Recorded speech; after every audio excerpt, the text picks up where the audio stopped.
end. The fact that one of my main things I loved in this was Randy Orton telling Gunther that he's absolutely right. He has faced demons, and each and every one of those demons he beat, and each and every one of those demons were far tougher opponent than Gunther will ever be. Like, I like the fact that he owns it. Because, I mean, it's not exactly the wrestling world's best kept secret that he had some problems at one time. Yeah, he did. Um, so he had all sorts of good, like, there's no question he's a crowd favorite, and he keeps referring to the crowd, speaking to the crowd, not just, looking in the camera, talking about, I'm gonna beat your ass, blah, blah, blah, blah. He speaks to the crowd a lot. Like, he said, you guys singing along to my music means the world to me, even if it took you 15 years. That's stuff like that. It's funny.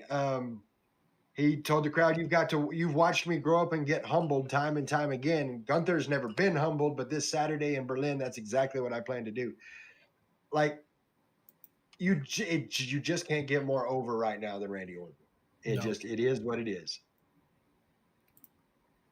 That's the way he's vastly over. That takes us into Braun Strowman versus Bronson Reed, a masterclass in the big man fight. And I didn't say match, I said fight, because that's what it was. They're in the ring, they're out of the ring, they're fighting through the backstage, they go out to the parking lot. We get Bronson Reed beating down Strowman with a metal pipe, like it's turning into a game of Clue. It was Bronson in the parking lot with a metal pipe. And then he does a tsunami on top of a car. And here's the thing about this. This was huge for Bronson Reed. Not because he won, but because he went toe-to-toe with Strowman and walked away from the carnage that was left. Mm-hmm. Refused medical attention and walked away. That was huge for him. Do you know how over they've gotten Bronson in the last 3 weeks? More so than they have in the last 6 months. I mean, dude, Bronson Reed is vastly approaching Bam Bam Bigelow level for me. Yeah. I'm really digging him. I love how he's presented. It's awesome. I'm loving where they're going with this, and I can't wait until he meets his match. Mm-hmm. Like, who is it going to be? Everybody thought, yeah, that's what's up. Now you've got Braun Strowman, and he hit him with a pipe and then hit a tsunami on top of a car. Like, what? Yeah. So it was good. I loved everything about it. Like I said, it's a master class in a big man fight. We go from that to our second IC tournament match, The Miz versus Xavier Woods versus Pete Dunne. This one was great, but there are a couple of things to note here before we get into the match itself. Xavier Woods came to the ring in an outfit that's not his usual outfit. It did have the unicorn on it, but it was very black and gray.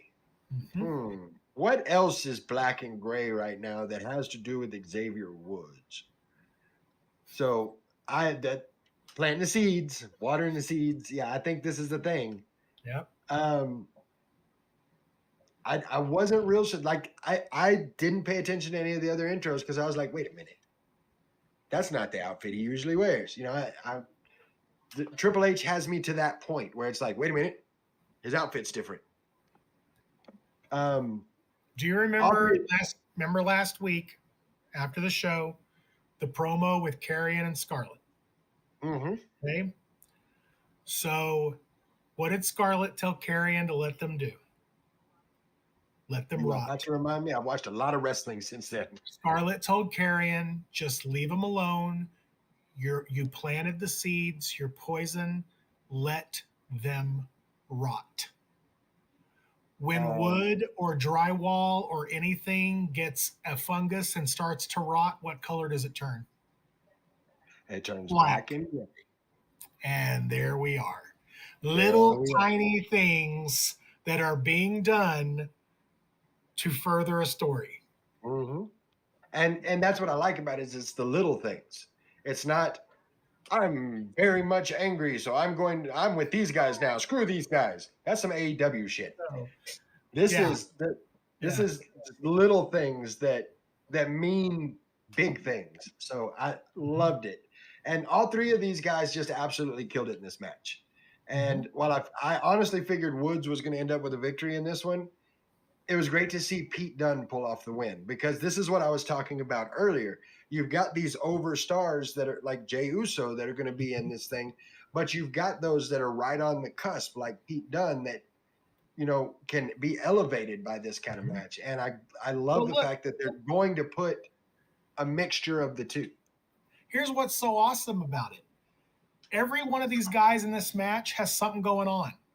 Hmm. Pete Dunne has a feud with Sheamus, where Pete Dunne, he's pissed, he's angry, he's mad. He needs to be powerful and upset and brutal.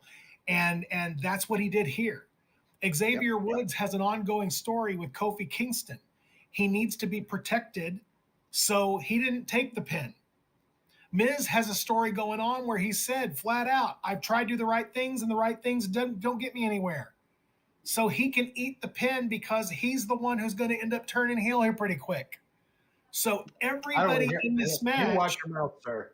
I know where you're going everybody, with that. You watch your mouth. everybody in this match got exactly what they needed, did exactly what they needed to do. Absolutely perfect booking. It was. It absolutely was. And I can't wait to see what it looks like because from what I understand, Dom's involved in one of these matches next week. Uh-huh. So He is. that's going to be fun to watch. Yep. We've got our main event after that. Well, before we get to that, Braun Breaker dropping fighting words. Not just a promo, but I mean straight up fighting words that tells Mhm. Jey Uso, no one in your family ever beat up anyone in my family, and you ain't gonna be the first. Damn.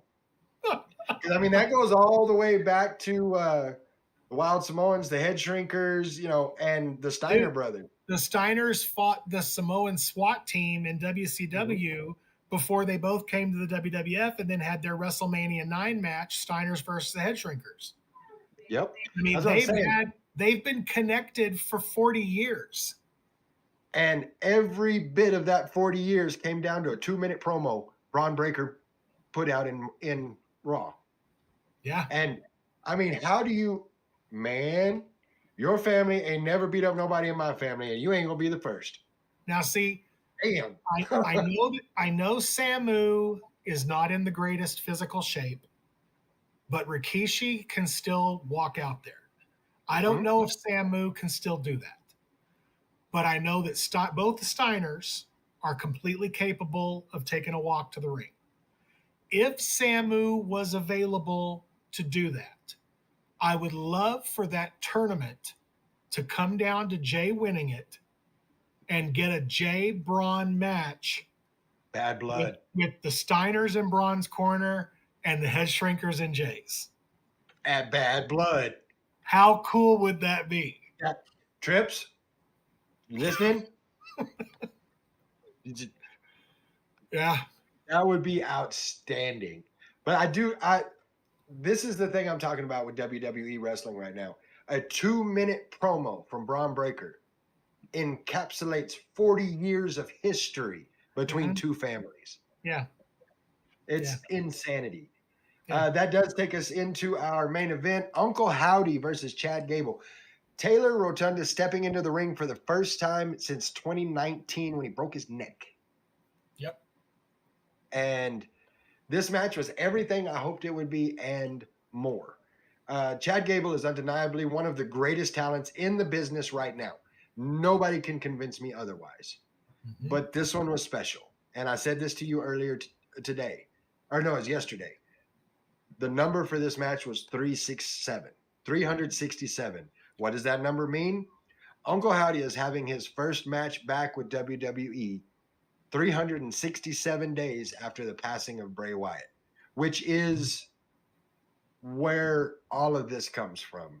And the homage was intense. I mean, the Fiend inspired wrist pads, the upside down move at the ropes, the red dread mixed into the white and black. I mean, so much homage to not only Bray but to Luke Harper uh, with the yeah yeah yeah. I mean, Mm-hmm.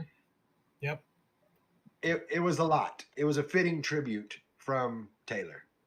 As It far was as a the nice. match It goes, was a nice tribute. It really was. as far as the match itself goes, it was awesome.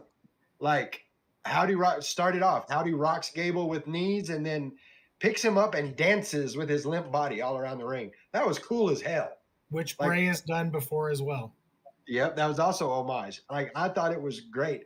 One of the funnier parts of it, and you and I had discussed that maybe the dreads are a little bit long because they grabbed a lamp off of the announce table and he caught up in his dreads. Well, I think the reason that it happened is because they're not dreads anymore. It's just hair.